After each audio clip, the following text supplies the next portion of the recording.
Welcome to our open house. I hope that you have enjoyed your trip through the digital land of Woolden High School at this particular point in time. But really what my job is to tell you a little bit about what the Farm to Fork class is all about. But I'd like to start with kind of like our history, and it's kind of a short one, so it shouldn't take too long. First of all, we've been very, very blessed in this community. We have just completed a new greenhouse. It's a little over a year old, and you can see from an aerial that we have, you can see our greenhouses, you can see some of our landscape that we've done.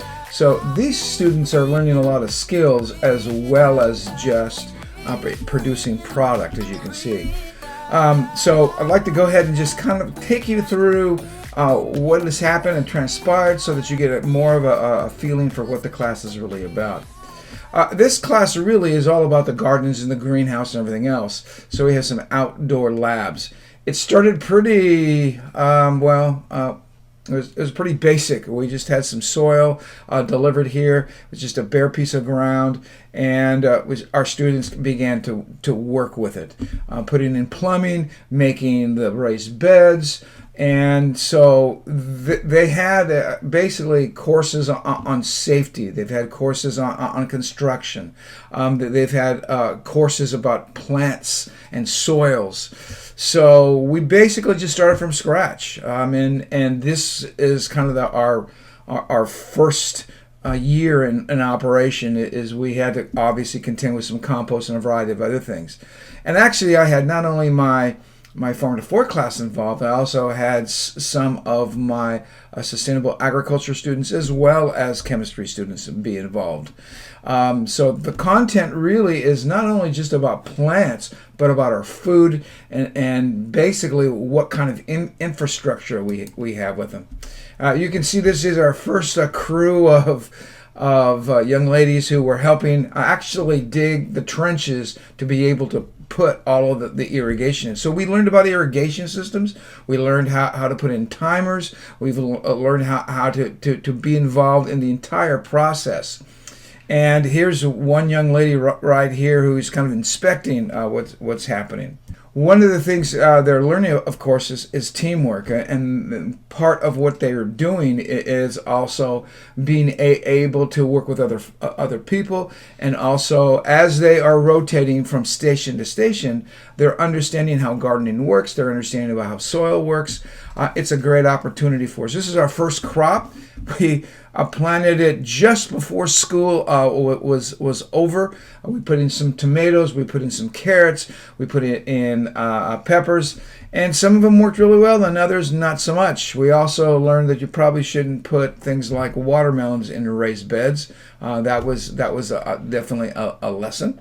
We've also learned about a variety of different soil amendments, whether it be mulch, whether it be compost, also vermiculture. There are a lot of things our students have learned through the process of this. And then you can see the sign. We are sponsored by YOLO Farm to Fork as well. And these are some of our very first crops. As you can see, we have a handful of these happen to be hydroponically grown strawberries in our greenhouse. We also had some strawberries outside as well. And then we've also learned how to do hydroponics within the greenhouse. They've built the systems basically from scratch. We've constructed trellises. We have a little bit of a vineyard, and you can see the plants. After actually really not even quite a year, students have caught on extremely quickly. They like working outside. They enjoy the camaraderie as well. And then what we have here is some corn. And the corn was this year's crop, and it was a pretty bountiful crop. Unfortunately, by this time, the pandemic had kind of taken effect, so it was basically me and a couple of interns that were working the ground and taking care of harvest. And all the harvested food that we had has either gone to our culinary arts department before the pandemic hit. Also the cafeteria, we have sponsored some of the food that we serve actually in the cafeteria. And of course all of this food that we produced, which is 1 ton from October to August, 1 ton of, or 2,000 pounds of produce came from our garden, primarily because of the students that were involved. And then here are our happy students munching on some of the produce that we've collected. Well, we've also started 2 more gardens. We've put in an orchard. We've also put in a herb garden, and the thing we just finished was the garden for our salsa. So we have a salsa garden as well. So we have row crops, we have a vineyard, we have raised beds, we have an orchard, we have an herb garden, and now we have our salsa garden. So really, that's kind of in a nutshell what we've done and what we will be doing in the YOLO Farm to Fork program, and of course in the Farm to Fork classroom. Thanks for stopping by. I hope the rest of your tour of Woodland High School will be pleasurable. All right, thanks. Bye.